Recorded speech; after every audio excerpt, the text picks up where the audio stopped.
Hello guys, രാവിലെ തന്നെ മഴ. അടുക്കളയിൽ എന്തായ അവസ്ഥ എന്ന് അറിയേണ്ടിയിട്ടൊന്ന് എത്തി നോക്കാൻ പോയതാ. നോക്കുമ്പോൾ എന്നെക്കാളും മുന്നേ ഒരാൾ പ്രസന്റ് ആയിട്ടുണ്ട്. ബ്രേക്ക്ഫാസ്റ്റിന് ഇന്ന് പത്തിരിയാന്ന് കേട്ടപ്പോൾ എനിക്കൊരാഗ്രഹം, എന്നാൽ പിന്നെ ഒന്ന് ട്രൈ ചെയ്ത് നോക്കിക്കൂടെ എന്ന് അങ്ങോട്ട് വിചാരിച്ചു.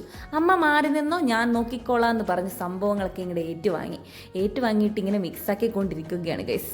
മിക്സാക്കുമ്പോൾ ഞാൻ ഇങ്ങനെ വിചാരിക്കുന്നുണ്ട്, എനിക്ക് എന്തിൻ്റെ കേടായിട്ടാണ് ഞാനിത് ചോദിച്ചു വാങ്ങിയെന്ന്. എന്നാലും കുഴപ്പമില്ല, ഒരു മനസ്സുഖമല്ലേ, അറിയാത്ത കാര്യങ്ങൾ ചെയ്തു പഠിക്കണം എന്നാണല്ലോ. അങ്ങനെ കുറച്ചീശനെ വെള്ളം വയ്ക്കുകയാണ്. എന്താ കുറച്ചീശനെ വയ്ക്കുന്നതെന്ന് വെച്ചിട്ടുണ്ടെങ്കിൽ, അഥവാ വല്ല പായസമായിട്ടുണ്ടെങ്കിൽ ഞാൻ എന്ത് ചെയ്യും?